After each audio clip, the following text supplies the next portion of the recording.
Welcome back to the Brew Crew podcast, everyone. This is episode 128.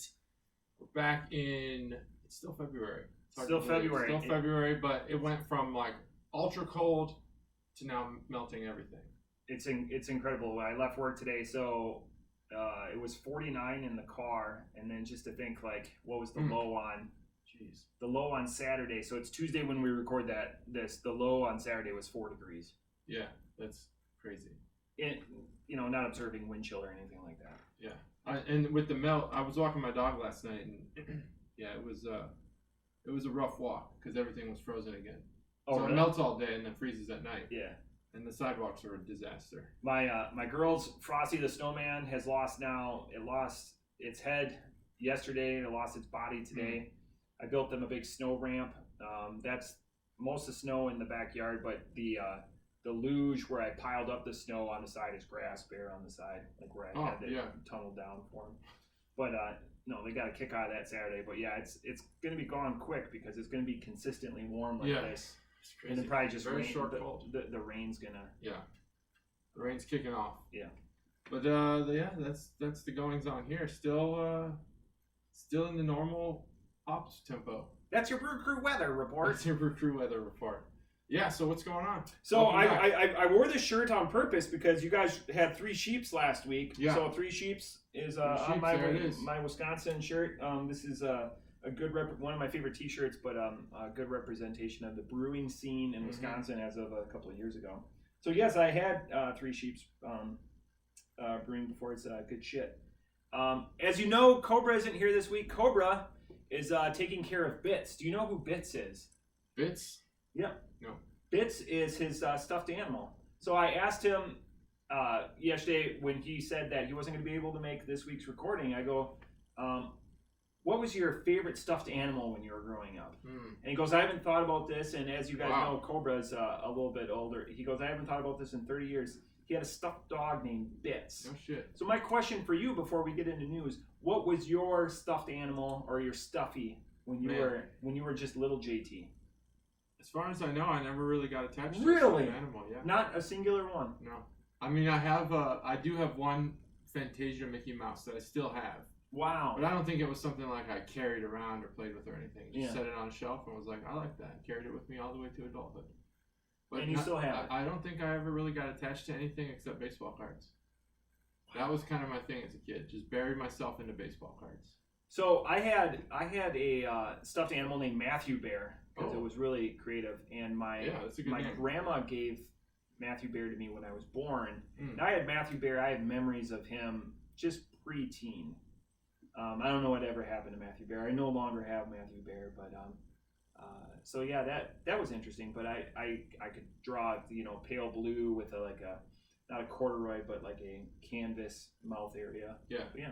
Maybe Chuggalo Mom can correct me on that. I don't believe I ever really had a stuffed animal. I have baby pictures where there's a bear, like in the pictures, but I don't recall ever caring about that bear. She will, because she's right up there with like Chuggalo Dave, Stev, and Chuggalo Ryan as far as reaching out and commenting. Yeah. So I hope that Chuggalo Mom. She might have something. She might say something. Yeah. She could prove me wrong. It's fine. Sometimes even if it was just a brief time, like like you were 1 to 6 or something. Yeah, maybe. Like yeah. I could see you having like a giant, like a comically large sized bear. Yeah. But then you probably remember it. Yeah, I would remember. Those are the ones that you have to go to the carnival. You got to play it. You got to win 3 times or whatever to get those big, those comically huge things. We wouldn't play the games. 1, we really wouldn't play the games. 2, we wouldn't play them enough to win that.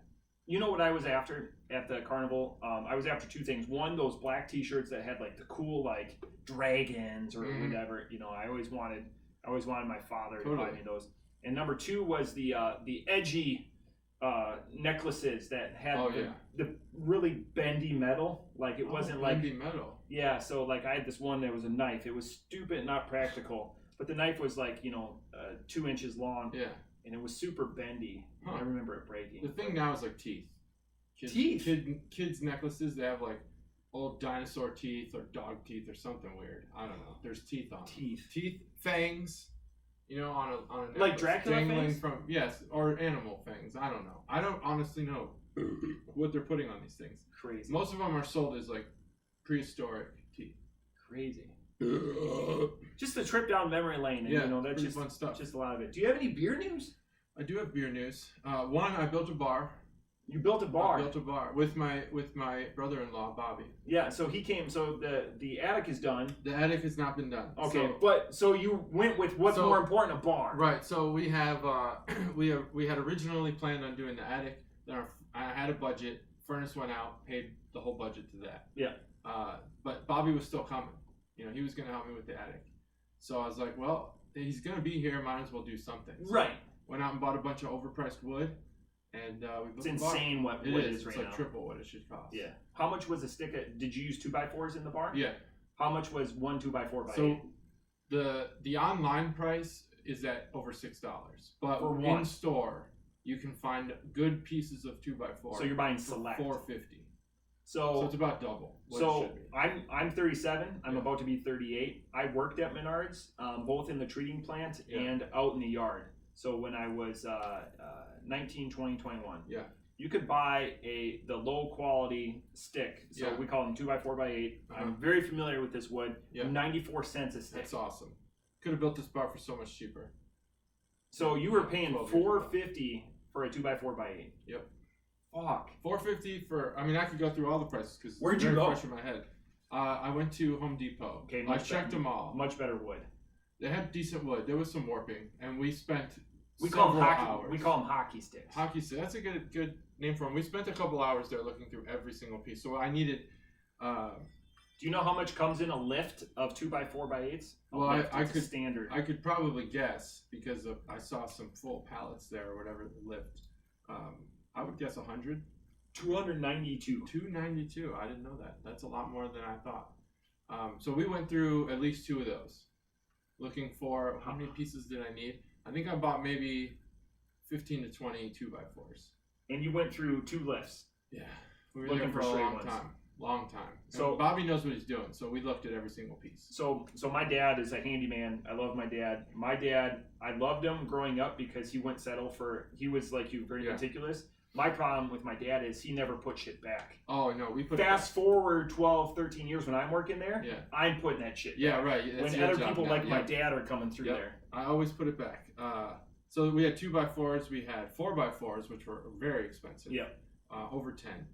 We needed 1x4s, 1x3s, and then the plywood. Holy shit, is the plywood expensive. Yeah. Especially bar top plywood, like good quality stuff. So like BCX, so it's smooth on one side and the other side? Yeah. So that's what we got. It was priced at $60 per sheet. Yeah. And I wanted a 10-foot bar. Wow. So I'm a clown.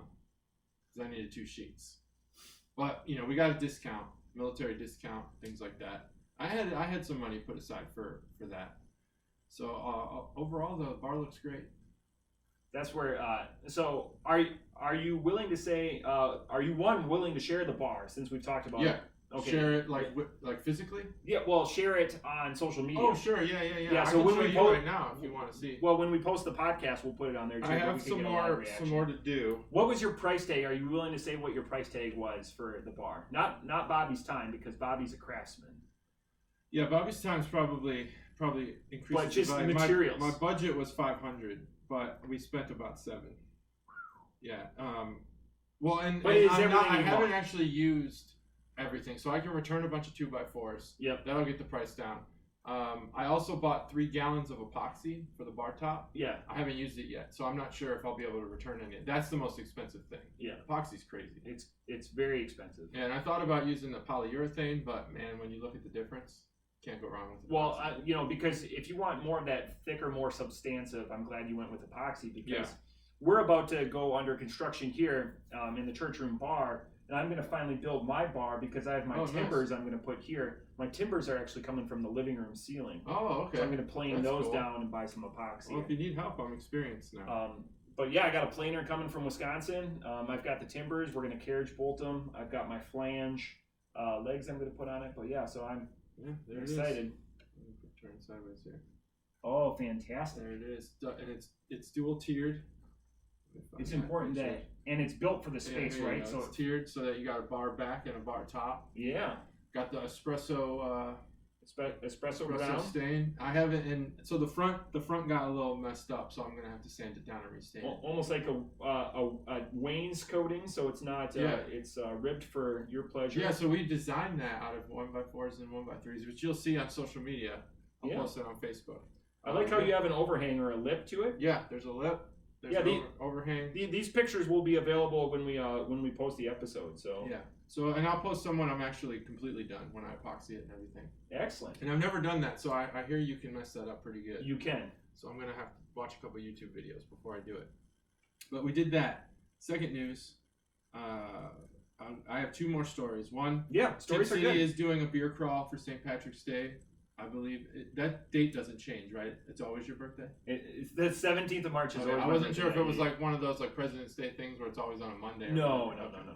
All right, so St. Patrick's Day, Tip City. I have the list of bars. It's probably not worth reading. I can just put it on Facebook. So if you're interested in that, I don't know how the social distancing will work, but I'm guessing masks required, and it's all physical, actual beer crawl. It's the first one I've heard of. And for sure, locally. Since this all happened, yeah. So there's that. If you live locally, Tip City's going to do that. And then second thing is the major theme parks in Florida are teaming together to convince the government to allow them to advertise beer and alcohol companies at the theme parks. And the reason why is because they want to have themed drinks, which they cannot have based on a Prohibition-era law. Wow. Yeah. I hate blue laws, first of all. Yeah, so this law has been in place for a long time. Can't advertise. So the only advertisement for beer at a theme park currently in Florida is Duff Beer because of the Simpsons. And it's fake. So I thought of at least one name for a beer that could be sponsored. Goofy's Goes. Goofy's Goes. That's all I got. I was going to think of like a whole bunch, and then I got distracted. But I think there's probably some advertising dollars in there. The big guys. Pluto's Pilsner. Like if you're Pilsner. If you're just gonna do like alliteration. Yep. Mickey's Miller Lite. Yeah. Well, Mickey's. You don't want to switch. Mickey's Wide Mouth. You already got a Mickey's. Mix those up. Yeah, Mickey's. Yeah, Mickey's. Because everyone loves grenades. No one goes, no, I will not take a grenade ever. Here's something I charge all of you chuggalos with. Offer somebody a Mickey's Wide Mouth. No one's gonna go and turn their nose up and be like, I don't want that. Mickey's Wide Mouth does such a good job of one, their construction, two, the nostalgia between it. It fits so comfortably in a hand. Oh, okay. Whether your hands are small or large or whatever, everyone will enjoy a Mickey's Wide Mouth. There's a reason we call them grenades because they're shaped like a grenade. Oh, okay.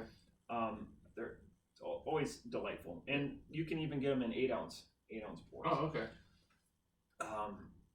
But yeah, so I didn't know that was because my in-laws want us to go to Disney. Which one is in Florida? Disney World. And they sell it to me like, oh, there's all this beer at the Epcot or whatever. Yeah, they're like, you can have a great time, and you won't feel the next 12 miles that you're gonna have to walk to satisfy the kids. Yeah. So I'm in. We're just trying to find it. That's about right. I think I had my Apple Watch when we went. Yeah. And it was 14 miles a day about.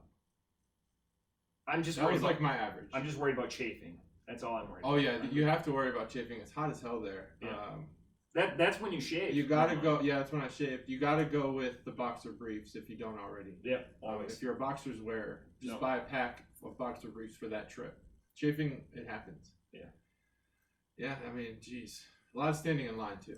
Yeah, and that sucks. So I've got one tip top for. Do you have another beer story? I know you said okay.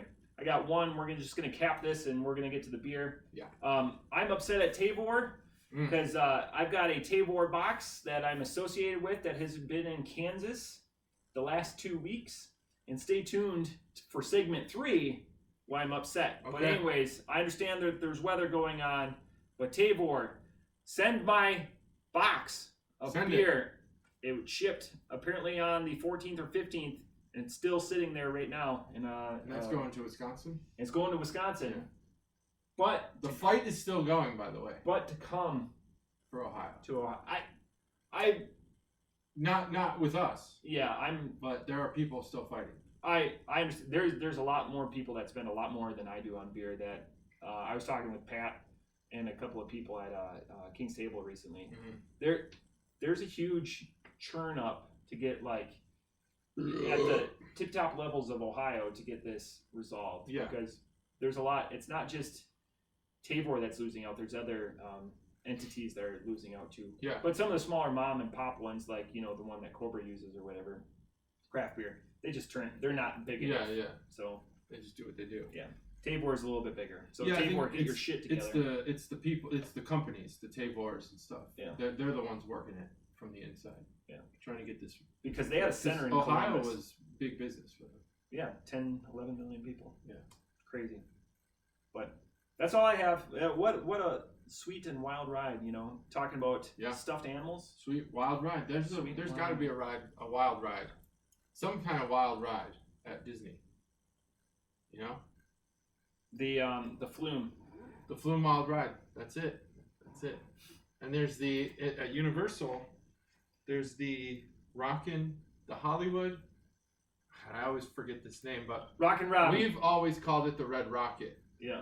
Oh, that's fantastic. Because it's a roller coaster at Universal that looks like a dog's penis. It doesn't. It doesn't. It's just red, and when you get on it, you get to select the music that you ride to, and there's speakers in your headset. Yeah. And it's fun. It's a good roller coaster. A lot of loop-de-loops and such. It's like the Hollywood Rockin' Red roller coaster or something like that. We call it the Red Rocket. As you would. Because it should be called that. So this is Mythos. First beer, Mythos. That's a good segue. Mythos is a Greek beer. This is Pivo 2. Pivo 2 today. So the next two submissions, the next two JT episodes are going to be international episodes. International? I got these are all because my last one was international. Yeah, Canada and so I have one. I have a Canadian one, and I have a couple more.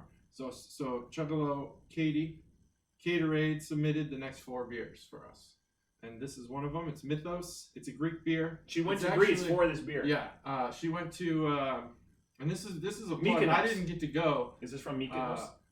It's from that place in Cincinnati. Gosh, I just Jungle Gyms. Jungle Gym. She went to Jungle Gyms. Spent a whole shitload of time inside the international beer aisle, and came back with 4 beers that look interesting. Did she pick up the Urban Artifact Pickle Christmas Pickle beer? They were selling it for $3.99 a case.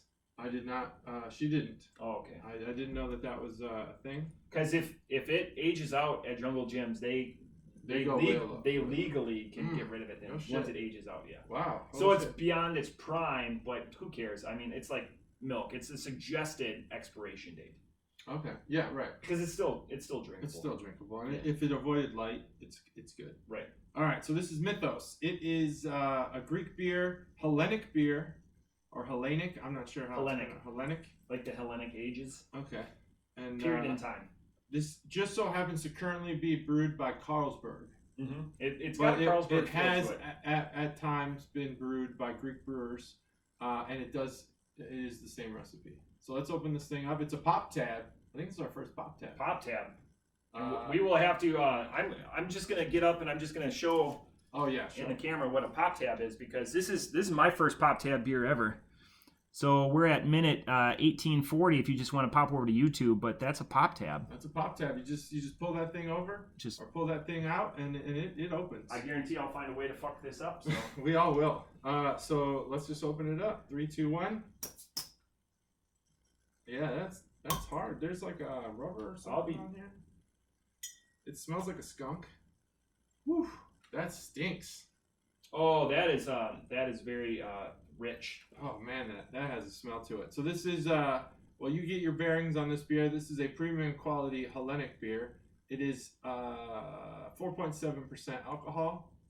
Currently brewed by Carlsberg, but it is Greek recipe, tried and true, and it's best before 10/21. So we got plenty of time. Got one for Chris. And it says here, Mythos beer is brewed and bottled by Olympic Brewing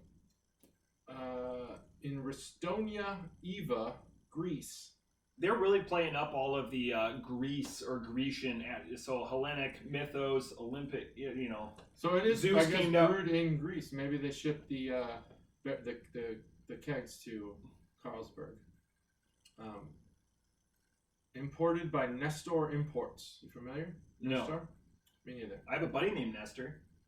But really the key to these international beers is that they have to go through a U.S. Distributor so they can slap that government warning on there. Yeah.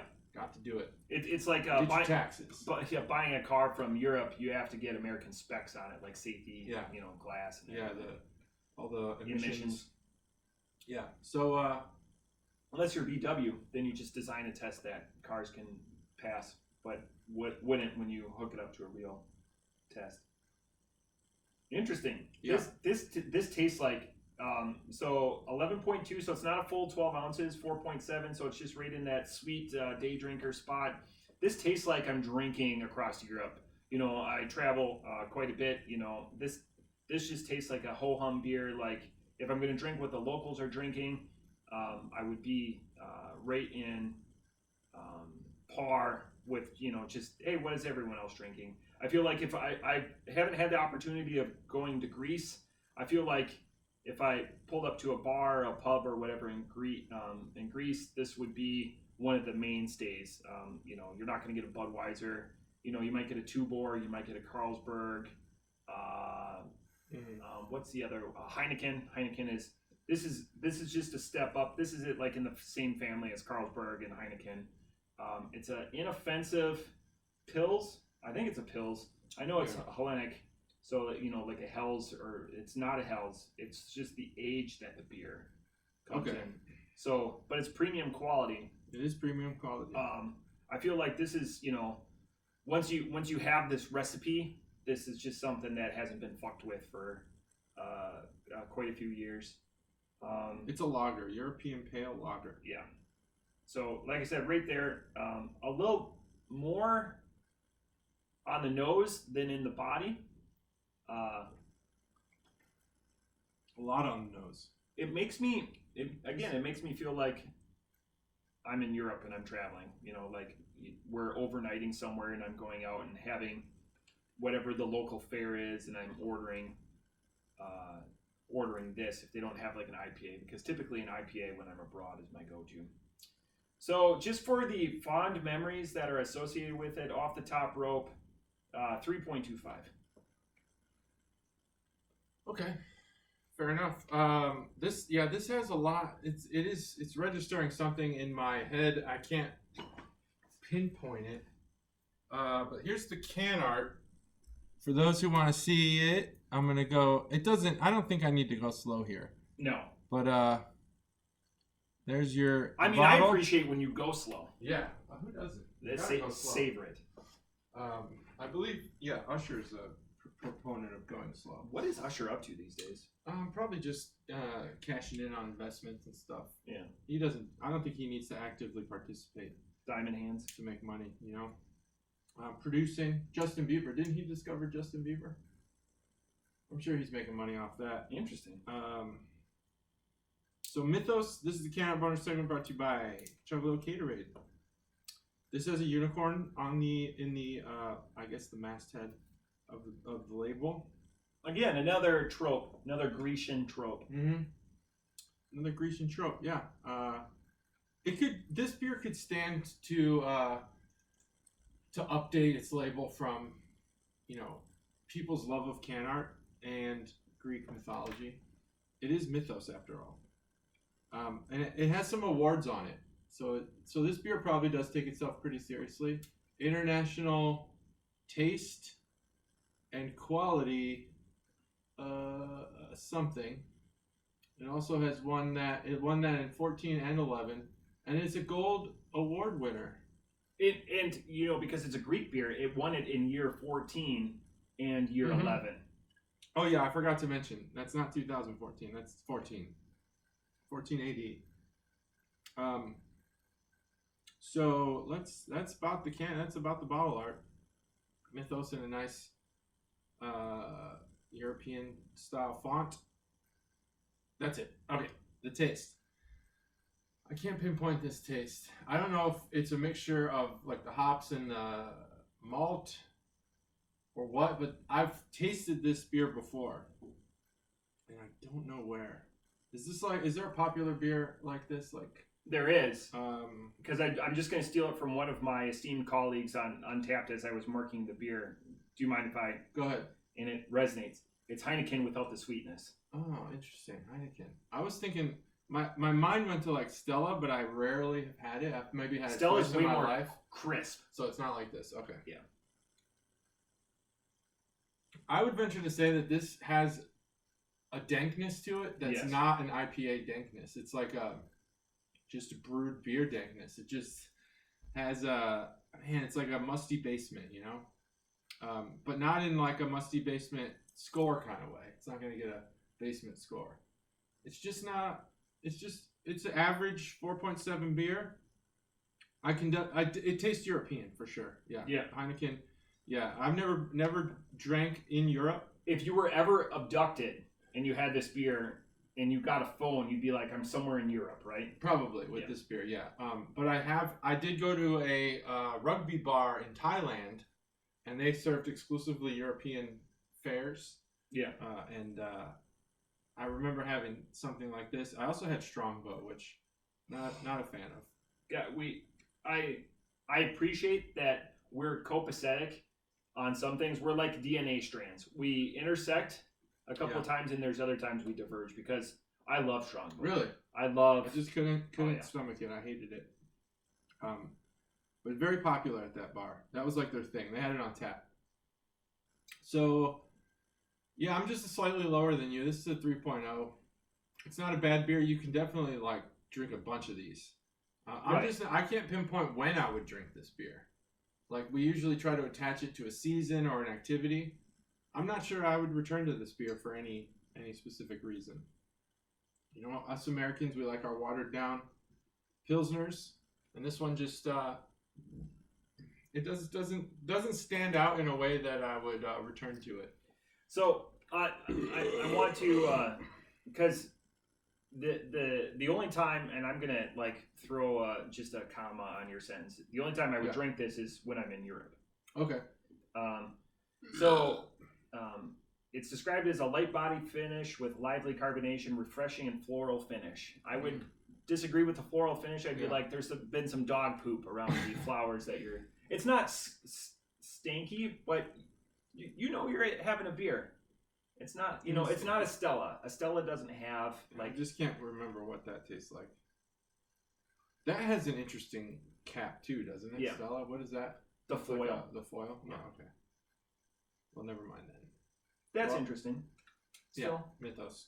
That's it. I remember seeing a lot of Stella commercials. They tried really hard for a couple of years. They did. They kind of backed off. They've got their niche. Yeah. They had a Super Bowl commercial with like a bunch of celebrities. Their gold rim and not a butter knife, but a yeah, the knife. Yeah, I remember that. That's right. That's a go-to for the non-IPA drinkers when they're out. You know, for the non-dark beer drinkers, they're like, I'll just take a Stella. Yeah, okay. So something light, but you're not having like a domestic. Sure. Okay. Where is that made? Well, I think Stella is either French or Italian, but it's imported. This reminds me of a 420 strain from Sweetwater. Interesting because of the dankness. It just smells like weed. Anyway, let's move on. I like this one. This one I'm excited about. Ooh! Probably it'll taste like shit, but love the bottle. So this bottle reminds me of something that I can't pick out. This isn't snow. No, it's not snow. It is Chinese. This is Lucky Buddha. And this is an enlightened beer. This beer, there's a lot about the bottle art. I don't know exactly a lot about this beer, but I did look up the brewery. The interesting thing is, this is bottle art. This is bottle art, literally. And you'll see when I come up to the camera. This is bottle art, and very famous beer in China. So my wife has asked that if you're not going to keep the bottle, she'd like to make art out of it. Oh yeah, no, she can definitely, yeah. But if you're going to keep it for whatever reason, Yeah, she's gonna cut the top off and make a candle or something. I'm not sure, but I don't know how I feel about having this type of bottle. If it was wider, you could make a sweet drinking glass out of it. The problem is it's not wide enough. Yeah, Buddha raises a little bit too high. You could do it above his, because it's really cool how people cut bottles to make glasses. Yeah, it is. I've seen that. It's really cool. But I have some stuff here. But yeah, let's open this up first. And I get Richard. You get Richard today. Ready? 3, 2, 1.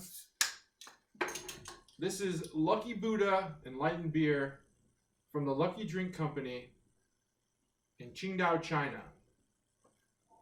Now the Q in Chinese is a CH in English. Correct. So this beer, I have some. Where are you saying Qingdao? Qingdao. It is product of China, brewed and bottled by. I can't see it now. So Shandong. Where is it on Yangshun Brewery? Well, I'm seeing it on the Wikipedia page. Yeah, Shandong. Yeah. SH, not CH. Shandong. SH? Yeah. Shandong. Shandong. Jiangdong. I thought Jiangdong was ZH. ZI or I don't know Chinese. Shandong. Yeah. But let's see. Interesting. It was on here somewhere. I can't find it though. It's interesting that both of these bottles are of opposing values. So this one's 11.16 fluid ounces. Mm-hmm. Yeah. So not a solid 12. Yeah. Yeah, not a solid 12 in either case. So we're getting a little ripped off on the beer this week. But this beer is bottled at the Qiandao Lake, China. It just says at the, and it doesn't say at the what? I guess bottling factory. It was introduced in 2010 and is made from malt, hops, rice, and water. German purity. German purity. It's an Asian-style lager. Flavor should have. Do you want to know pre, or do you want to try to guess what the flavors are? Yeah. Should be earthy malt with citrus features, notes of lemon, grapefruit, wheat, honey that combine together for a crisp taste. I feel like I still have that mythos on my palate. Yeah. So the interesting thing, geography-wise, did you hear that China's looking to build the world's largest dam again up in Tibet? I didn't hear that. It's in Tibet. Yeah. Yeah. On a Ganges. The water held side will be on the side that they hate. Yeah. So the water held side would be in China. Oh, okay. And then, but the tributary is part of what creates the largest delta in the world in Bangladesh and India. So it would totally just wreck. Yeah. So it's, I'm going to screw up. I think it's 4.5 times larger than the Three Gorges Dam was. Okay. It's just massive. Yeah. Wow. Well. But, I mean, it would displace millions of people. Yeah. Hence why they chose that location, I'm sure. Oh, yeah. I probably won't tag them in this episode.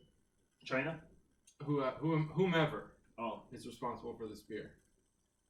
Just keep. Oh, on the Facebook. Yeah, when I post this, I usually try to tag the brewers, so they can hear what we're saying about them. Yeah, and they have if we hate something, they have a chance to respond. Most don't, but some do. Some have. Yeah. This one, I don't think we need to. I still have Jim Klein's email from Rogue. Yeah. We should go back to Rogue. We should do some more Rogue. I haven't seen Rogue in a while. So I'll get to this in the can art segment, but the bottle is basically styled around Buddhist monk. This is an image I think people have seen all over the place.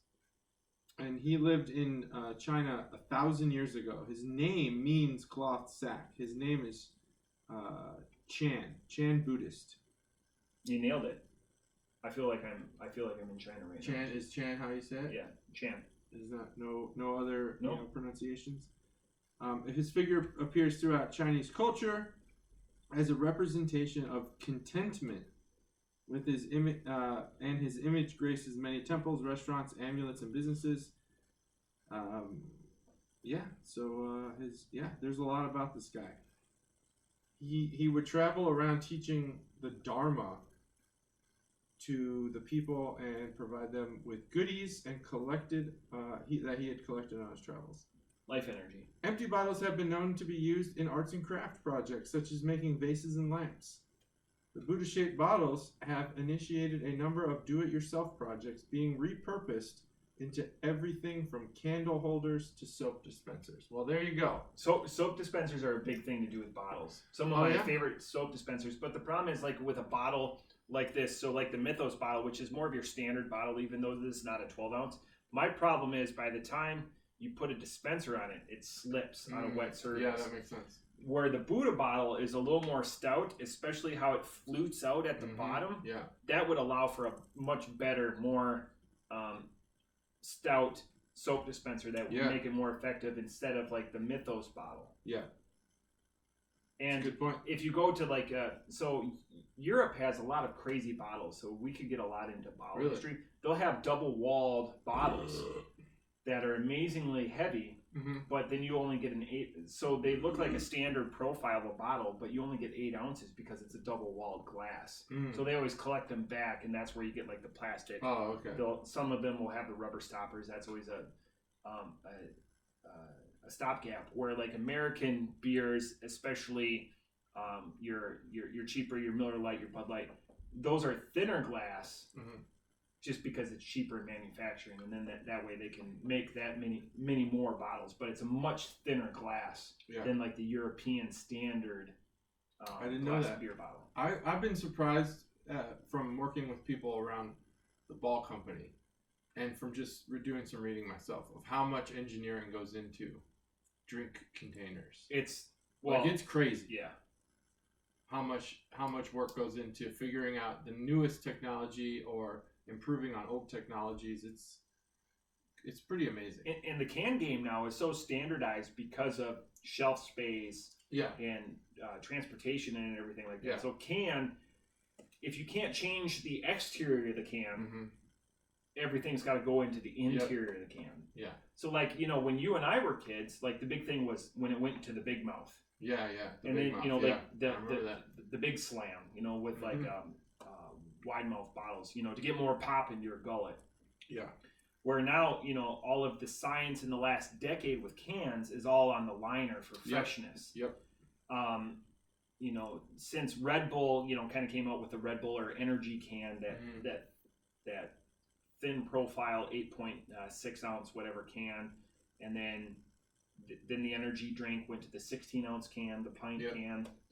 So. But yeah, this bottle is a complete departure. But anyways, enough about that. So I could talk about canisters for a long time. You should. Because it's something I fun. Find stupid interesting. So the heft of this Lucky Buddha is fantastic. Yeah. I wish, unfortunately, I feel like my palate is destroyed by that Hellenic lager. That this beer comes in very subtle. Very light. It doesn't. So like the Asian tropes that you would get with like the tea and the honey and the citrus, all of that is extremely muted because of what I experienced just prior to it. So I'm hoping that doesn't adjust my score too much. A lot of my affinity for this is I can't remember the last time we had 2 individual bottles. I would have to go back that we had 2 individual bottles on the podcast. I think that 128 episodes in, this might be the first time. It might be. Yeah, anytime we've had bottles probably had one beer was everyone got one, and one beer was bomber or something. It might be the first time. So I'm gonna paint a scenario off the top rope. I like this beer. If I pair it just to Mythos, I like this beer better. I wish I would have had this one first. The hallmark of this beer is I would love to do this beer for like a power hour or a Royal Rumble drinking game because man, this light. It's light. I get that crispness. That's not a taste thing. That's a texture thing for me. And just think of the conversation. Like when Caterade gets a hold of these, I don't know how many of these you have. Whatever you guys do with this, it's going to be great. Like a great story. It'd be fun if this was a clear bottle too, but we all know why that they make green bottle to refract some of the light. But again, off the top rope, I like this one just a little bit better. It's a shame that it's still only a nickel or a dime in the subsequent states that you have to pay a premium for, because I feel like this bottle offers more than most bottles. But yeah, off the top rope, 3.5. Thanks, Gatorade. There was some thought and effort put into these. She knew about the can art boner segment. You know, she was thinking. She's familiar with it. She's familiar with it. So let me. I don't know if this is going to do it justice because there's foam and the camera might not pick it all up. All the texture. It's just so textured. This is ribbed more than, for the Chuggalos back in Wisconsin, this is ribbed more than a Mick Golden Light bottle. So that has like the vertical I didn't know those were ribbed. So Mick Golden Light, they used to be, like a dodecahedron is 10 facets. Okay. The facets for a Mick Golden Light bottle, I think someone might have to check me, I think it's 24 facets. Wow. In the bottle. Holy shit. I didn't know that. The cans used to be the same way too, but it just gave them a harder time. So I wonder why. That's why they went to a smooth can. Is it for like stackability? No, I think it's just to be different. I really do. Okay. And again, all the information that you get on the BCP is 100% accurate. 100%. I believe it was just for conversation, but I enjoyed holding onto a can because now I'm a big koozie knob. But I just liked holding on to something with that it was ridged for my pleasure. Yeah, I can appreciate that. All right, so this is the can art boner segment. Obviously, bottle as we do. There's no label, which I find awesome. There is a label on the back and there is one on the top, on the neck. But the bottle is the art. The bottle is shaped and formed into the Buddhist monk that I discussed earlier. He's got his hands raised in the air with his, I'm guessing that's his cloth sack. And he's got some sort of necklace on. He's a big guy. I don't want to be disrespectful, but he's a big fat guy. You know? A typical Buddha. Typical Buddha. If you close your eyes. This might be the typical Buddha. I don't know. I don't surround myself with Buddhist materials. But it also does have what I think are grips on the side of the bottle. It's angled inward, but there are also little grooves, and I think that's where you're supposed to put your fingertips. And then at the bottom, it does jet out, like Matt said, kind of like a love handle look to it. Love handle. Yeah, I mean it's so cool. This bottle's so cool. They even put the Lucky Buddha text in raised glass. It's just like, I'm sure it's all mechanical. I'm sure a machine does this, but I watched the glassmaking reality show on Netflix, and those people put a lot of effort into making different glass shapes. And I imagine that doing this by hand would be extraordinary. It's pretty cool. Pretty cool bottle. It's one of the coolest bottles we've done. It's probably the coolest bottle we've done.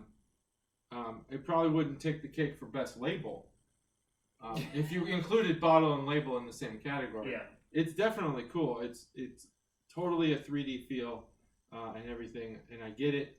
I also think that other than the Buddha, all the Asian flavor is kind of removed from this beer. I think that the converting the labels to English and probably the raised text, I don't get the Asian feel from like Lucky Buddha at the top. It does have like a bold and then a thinner font, but that doesn't really register Asian. I think you should really play that up because when you're looking for beer and you're trying to get something unique, especially like a show like ours where we drink so many beers,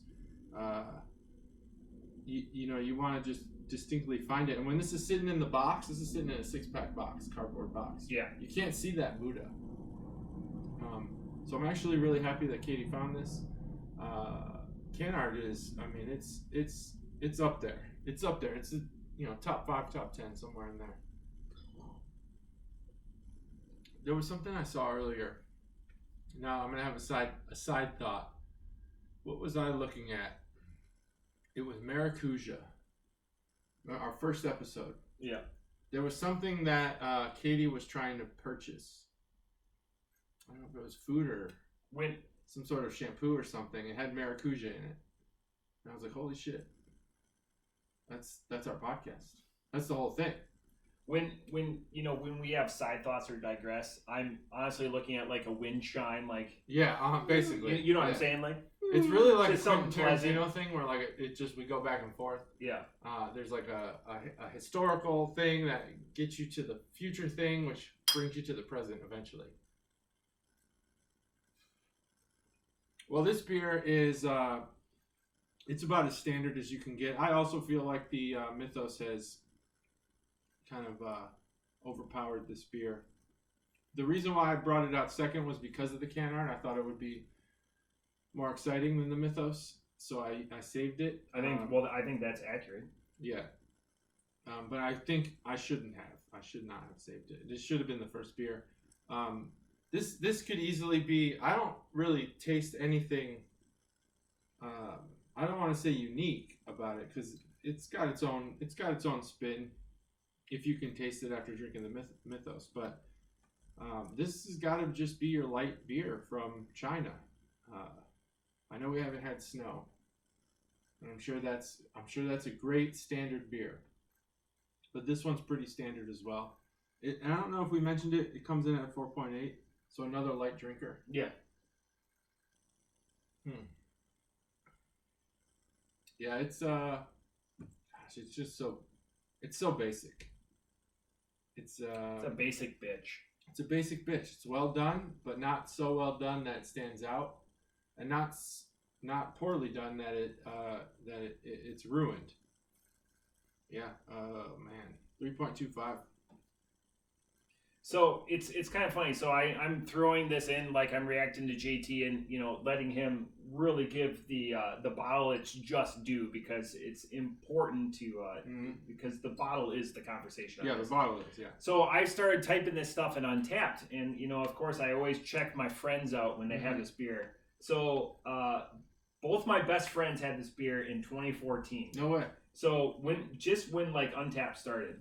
So Juggalo Mikey goes, tastes like Heineken, very cool bottle. So that was April 27th, 2014, so almost 7 years ago. And then a couple other friends, the friend of mine, Juggalo Seth, who's had over 6,900 beers. Now it's impressive. He didn't throw a comment on this one. He bought a 6-pack and then he drank his way through, but Juggalo Ryan. Oh, it's fantastic. Just wait till segment 3, Juggalo Ryan. He goes, cool bottle, decent beer. The only reason I bring this up is he gave it a 3.5, which is the exact same thing that I gave it. He goes, I go on August 18th, 2014, I'd keep that bottle, man. $! Exclamation point. So I must have been drinking too. Yeah. Just fat. No, you were like, invest in Lucky Buddha bottles. So it's a good investment. I'm going to assess. He didn't keep the bottle. Maybe he'll reach out to us because he is active on our social media. Yeah. See if he has that bottle from almost 7 years ago. Gosh, that's so long ago. 2014 seems so new. Yeah, that's crazy. I'm coming up, and it's gonna resonate with me. In October, it will be 10 years I've lived in Ohio. Wow. That's crazy to me. Yeah, that's crazy. Over 25% of my life. I'll be there. Yeah, I'm at my 8th year here. It's nuts. It's insane. That's crazy. It's hard to think about it. All the teens seem so new. And we're in the 20s already. Yeah. I mean, the first year of the 20s was basically a wash. Didn't count. But I hear you have a segment 3. So, I'll put down my phone because I don't want to be distracted as So, my inoculated, vaccinated, healthy best friend decided that he's going to come to Ohio. So he's coming to Ohio. If you are going to build from an outsider that hasn't taken part in, he hasn't been here for a few years, what are the top 3 breweries you would go to in our area, our sphere of influence? Our sphere of influence. Well, I'm gonna keep that. I'm gonna keep that distance to you because we're both geographers. Yeah. You're a big geographer because your master's it. I'm a little geographer. Well, I don't think that. I think it's similar. Our sphere of influence where would you put your top 3 and why? Like, your best friend's coming to town. Yeah. Top 3. Man, very, very, very similar beer tastes. Where are the 3 must goes? I don't know if I'll stop at 3, but I'll okay, start. But yeah, that's fine. But, just man, you got my brain spinning from this whole geography conversation you had. Have you ever read the Afghan campaign? No. It's a historical fiction about Alexander the Great's army, but not familiar. When you think Did about, he make it to Afghanistan? Yeah. When you think about geography and history together, which is what I think about when I think about you and your education, I'm like, man, this book is like you're right up your alley. I read it in like 3 days. It was so good. Wow. It's obviously fiction, but anyway. Well, Urban Artifact would probably be the most eye candy as far as a brewery goes. If you go when we went as a crew with our good friend DBC, and it was very much dead. And I don't know if that's the environment you want him to experience, but that was awesome. What month is this going to be? What's today? Tuesday? Yeah. 2 days from now. Okay. Well, then I would guess that the rooftop at Rheingeist is probably not in play. We're a hardy people. Okay, good. You're from Wisconsin, so yeah, I imagine that's true. I don't think I can stop at 3, but as far as, man, I guess maybe Urban Artifact you could skip in the winter. Okay. It was just really nice to pull up to that place and be like, what the fuck is this? Oh, it's a brewery. The inside's it's a church and you get it. I mean, really, you can move on from there. But if you like sour beers, that's the place to go. But the rooftop at Rheingeist would probably be near the top because you don't want to take your friend who's visiting to a place that is that resembles any other place. You want to have unique flair to it. So, I mean, if you want to get your friend good Ohio beer, you have plenty of options. You have I want JT's suggestions. You have Branch and Bone. You have Nowhere in particular. You have Yellow Springs even. But these places aren't unique locations. They're just good Ohio beer. Yeah. In my opinion. Maybe you think Branch and Bone is a unique place. I don't. But yeah, the right. You're talking about the space. Their product. I'm talking like you can just go pick up some Branch and Bone beer and bring it home. Yeah. You can, and you're not missing anything. And you can do the same for Nowhere in Particular's Cabinet of Curiosities. Although I've heard a lot of people talking about their art, so if he's an art fan, that might be a place to go. But if you want to sightsee while drinking beer, Rheingeist's rooftop is fucking awesome. Right. Should he take a scooter there? Yeah, 100%. I don't know how it's gonna pan out in the snow, but snow's gonna be gone. Oh yeah, I don't know. Streets are dry. Okay, if it's 50 degrees, you just gotta watch out for the train tracks. You should scooter everywhere. They're gonna get you. They'll get you. You don't want to get those tires stuck in there. Yeah, no.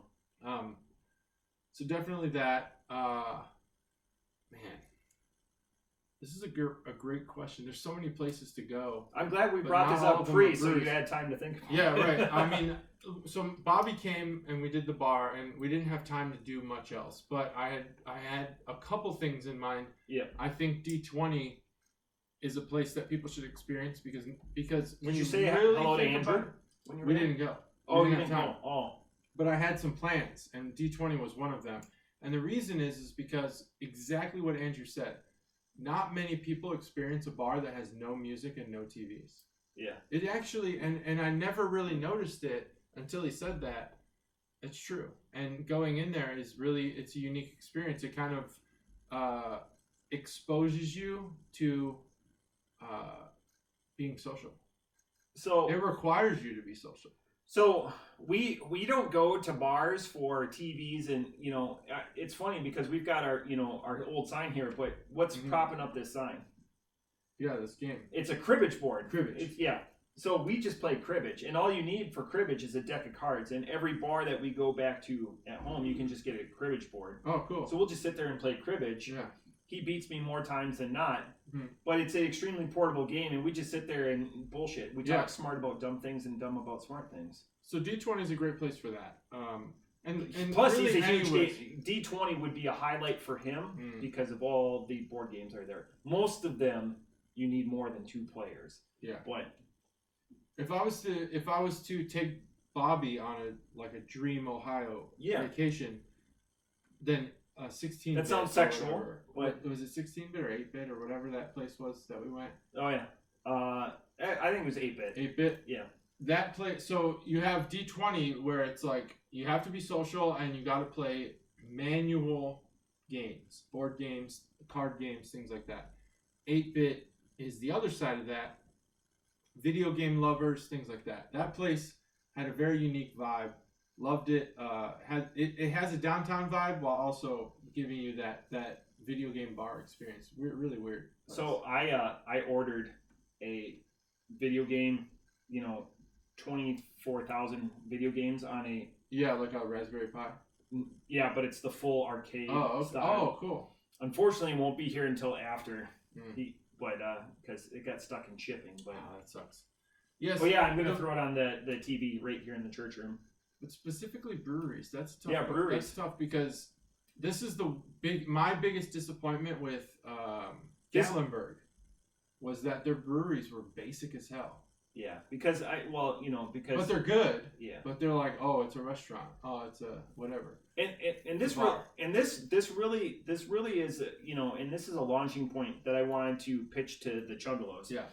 Always have in your hip pocket. I mean, because as JT is struggling, there's so many places here, and I'm sure Chuggalos near and far. Always think of the places like when people are just going to come that you would be like, I'm going to take them to X, Y, and Z. Because the problem is, like you did with Bobby, and you said you said all of the consternations I'm going through.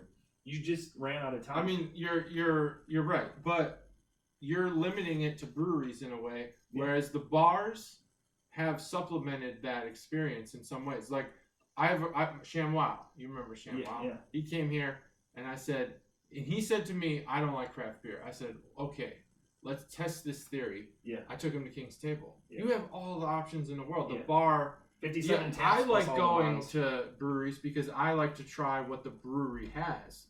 And even if it's like a limited selection, I'll find something. Yeah. Whereas, King's Table's a place you can go, 50-something taps. We found some stuff he liked. Mm-hmm. Key lime pie beer. They have it on tap. Yeah. It's great. But breweries specifically, you see, it sounds like. So which friend is this? Is Ryan? Yeah, no, this is Chuggalo Mikey. Chuggalo Mikey. Ironically, I think there's a 10% chance that Chuggalo Ryan is slow playing me and might show up too. Oh shit! What a weekend, or what a week, or whatever. Yeah. So Chuggalo Ryan, because I know you're listening. If you show up, you can't claim ha ha ha because I'm saying there's a 10% chance that he's coming with. Mm-hmm. Yeah, I would hit Rheingeist. You never know what's going to be on Nitro, and the rooftop's awesome. You're right. If you're sticking to breweries and not bars as well, because you know the bars, the same bars I know. Yep. If you're sticking to breweries, maybe hit up Cabinet of Curiosities just to experience it. Yeah, the weird experimental strip mall stuff. Shit. Weird strip mall. But man, what's the where else would I go? Shit. I would have guessed wrong on this. Let me think of just a little bit more. Yeah, I don't know. See, I just like the beer experience, and I like to take people. Like if the Dragons Field was open, I don't know what it's called anymore. Yeah, Fifth Third Field. It's Fifth Third. It's like they changed the name of Miller Park. It's still Miller. Yeah, Park. like Comiskey and whatever. Yeah. That would be a fun beer experience. They have limited craft beer, but you also have Lock 27 and you have the downtown area. Yeah. There's just I think you need to plan a brewery around doing more than just the brewery. But if I'm going anywhere, if I can show someone one thing about Ohio craft beer, it's probably Rheingeist. It's 100% Rheingeist. Yeah, it's Rheingeist. So, and he's been here before. I don't think the time he came down, we went to Rheingeist. That's number one. I thought for sure you would champion Branch and Bone because we could care. The architecture and shit is cool. We're there for the product. Yeah. Because it's catching up. It's the conversation stuff. So Branch and Bone puts if you can get time with the bartender or any of the people in the organization, sure. Yeah. But otherwise, Branch and Bone is a stop. Right. And it's like when so when I was last back there pre-COVID, we went to the Brewing Project, which now is partnering with Rheingeist on a really small micro level, and it's just fantastic because we had the whole run of the place, and the place is a little bit bigger than Rheingeist, and then they have this amazing patio that overlooks the river that I grew up around. Here's one. Yeah. Caroline. They have a great cherry sour. Still haven't been there. Oh my god. They didn't originally, but now they have a sour. It's a cherry sour, and the cherry is added after you order the beer. Yeah. So it's pretty cool. All the beers brewed using 1800s technology. Yep. And do they use their hands? I would guess they do. They probably do. They probably touch those a lot sons of of bitches. A lot of the shit in there. Caroline Brewery is great if you like German food and 3.0 to 4.0 beer. Solid beers. Nothing that's going to be offensive. The food is great if you like brats, if you like things like that. Yep. Beer cheese is pretty good. It's not going to knock your socks off, especially if you're from Wisconsin. Yeah. But there's Caroline Park nearby. That place is fucking awesome. Yeah. But yeah, Caroline, get some beer there. Yeah, so it's interesting, and this is why I kind of primed you with Tabor. He started ordering a Tabor box designed to bring down here, and they keep fucking slow playing them. Yeah. So the delivery date keeps getting. So I'm hoping that this box is able, because when we get together, like deer hunting a couple years ago, that was designed to get together with Chuggalo Mikey and Chuggalo Ryan, and then have them. And unfortunately, the aforementioned Chuggalo Seth, that is so smart on beer, he will go the most rare all the way, and he just knows. Yeah, that sounds intimidating. It's fantastic, and that's good. But so that's why I started, emptying some of my cellar into the fridge just in case that Tabor box is it, and then then I show up not empty-handed for the gathering. But again, that's why I'm trying to drink the Mick Ultras. That was my kickoff beer today. But so yeah, Rheingeist for sure. Unfortunately, we were going to do some of that stuff Friday. Unfortunately, that's when my daughter's school decided that they were going to vaccinate all their teachers. So the school is homeschool. The school is closed, but that's fine. The girls will be great as we sit here and play games and drink from the tap, so to speak. But we were copacetic. I thought you would say Branch and Bone. I wanted to say Branch and Bone, but again, when you have visitors, you're looking for an experience, and I feel, especially this is an unprompted compliment. Your hosting abilities here at home are better than what Branch and Bone has to offer. But you can bring their beer home, and their beer is fucking awesome. So definitely get Branch and Bone. To Keister, to back home, Bring it here. Yeah. Same thing with Nowhere in Particular, as far as I've seen from my visits there, which have all been during the coronavirus because they opened in April 2020. Bring the beer home. Yeah, because you'll have more fun here. Our big beer, and it's always good to have jokes or things between our big beer that we always go back and forth on is the brewery. So the California, they come in the bombers, the teardrop shaped bombers, wide in the bottom, typically known for their sours and their experimentals. The brewery, Bruery. I know we've had them on the podcast. Anyways, oh shit. This is one where we always try to get bottles of that. So I've got a bottle that I've taken back to Wisconsin twice. We haven't had the opportunity to drink it because it's so many other beers. I've brought back to Ohio 3 times. So we're gonna that's gonna be one of the first ones we tap. Okay. That'd be cool. Yeah, so that's been. If you're breaking the seal on Cincinnati, then there's so plenty. Much. There's a wealth. Plenty to do. Wealth. But yeah, if you're staying in Dayton, Yellow Springs. There's so much. It's a cacophony of just advantageous brewery options. It's funny that our biggest brewery never makes the list. Because they're a production. They're a production brewery. Yeah, they're not really putting out anything that is. I'm fairly certain. Worthy. I feel like I've taken them to Workwing. So. Oh, good. I think it was Warp Wing and 5th Street that we went to the last time, and King's Table, obviously. Yeah, King's Table. That's my Table's haunt, good. and it feels like home. And you can get a lot of Ohio beers there. So if you're trying to get a taste of Ohio, it's a good place to go. Right. D20, yeah, that's really the extent of it. Yeah. Otherwise, they're going to like really divey type. I mean, there's other, dives. you know, DBC Dayton Beer Company is good. Mm-hmm. They've stepped their game up. I'm coming around on Lock 27 a little bit, but if I'm down next to the stadium, I'm going to Bricks instead. Century Bar is a good time again. Century Bar, I haven't been to the new one. Oh, it's gorgeous space. They took the bar. The bar was the most important. That's what I heard. I thought that's what you built when you're like, I built a bar. I tried. I thought you built. I tried. I thought you built the Century Bar. That's what eventually that 55 feet room long will be like a Century Bar. Like a speakeasy like that. I liked the closeness of that bar. It seemed exclusive. I don't know how the new one is. It's wide open. It's super huge. It's 2 spaces. It's too but much. They have the bar. They brought that bar out that bar's meticulously. But like turn of the century. They made these custom drinks and like it just wasn't. It was so full. Yeah. That no one else was coming in, and they knew like I could focus on a customer. They made these crazy eggnog drinks. It was awesome. What a cool bar that is potentially, but was for sure. Yeah. They just need more space, more throughput, because you'd walk in there and they would turn around customers because there wasn't exactly a comfortable. Right. Yeah. If you're in, like you said, exclusivity. Yeah, it was nice. That sells. But I get it. You gotta have more business. But yeah, staying in Dayton, I don't know, not a whole hell of a lot. Yeah.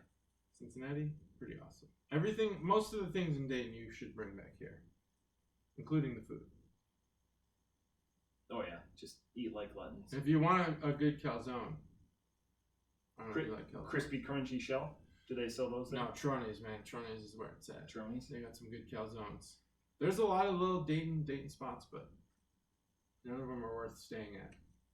With it being warmer, I hope to get to trolley stop. Trolley stop. Again, you know, there's going to be kids involved and everything. So, you know, the daughters and, you know, I don't want to abandon anyone, but there's come for a week and just, you know, drink through it. But it's going to be a bridge. It's going to be but we'll make the best of it. And obviously we're going to sling a lot of cardboard, a lot of magic, and playing down here in the bar, you know, before the house gets destroyed. So. Well, if they like Magic, then D20 is the place to go. Oh yeah, well I'm decent at Magic. Juggalo Mikey is insanely good compared to me and the value of his stuff. But anyways, not beer. Yeah, we could go to D20 and just sling cardboard there. So you could. Did you ever look at those cards I gave you a long time ago? I gave you like a whole box of Magic cards. Oh yeah. There wasn't. Okay. Yeah, I wasn't sure. I still have the box.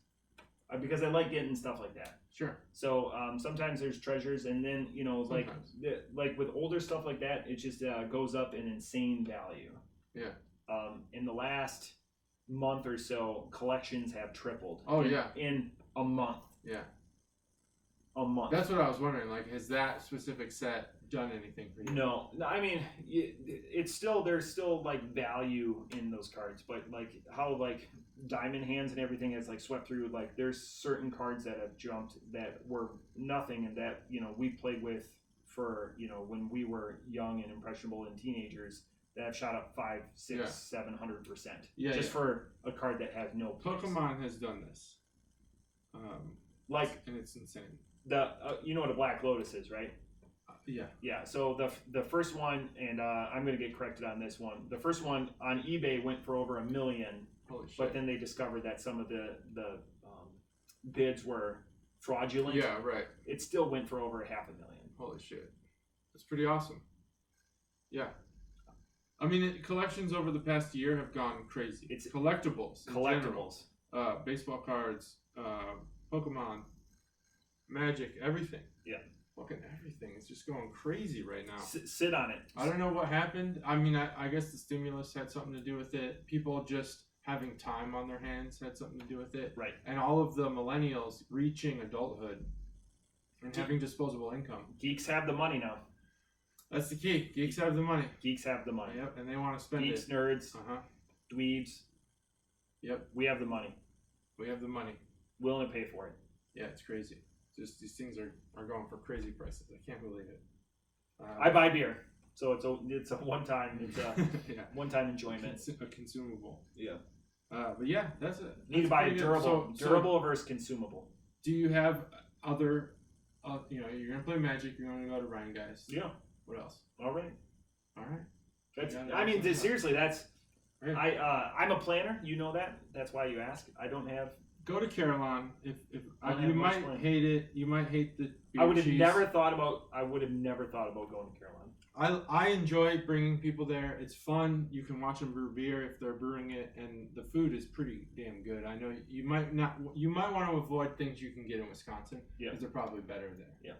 But other than that, yeah, there's so many interesting places in it. If you need a break, come out to the Wright Brothers house, and then I'm just a couple blocks away. Yeah. If we go out for a steak, we're probably gonna go to Paragon over Pine. Maybe Pine just to say that he's been there, but. I have a couple of things. I mean, he's going to listen to this before he gets here. So yeah, Pine would be good. I haven't been to Paragon yet. It's so good. Yeah, I'm sure they're both great. Just a diverse menu. Yeah, that's true.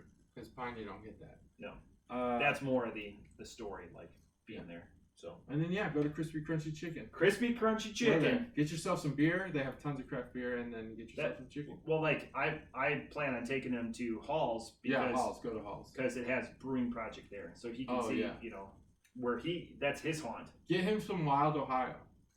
Get him indoctrinated into the Wild Ohio craze. I left Wild Ohio up north when I left for deer hunting, and I brought a bunch of Wild Ohio for said friend that comes and drinks. I was gonna pitch this in front of him. Said friend didn't come, so I left Wild Ohio with Chugalo Ryan and Chugalo Mikey. Okay, so I haven't heard anything. Familiar. I haven't heard. They probably used it for shooting practice.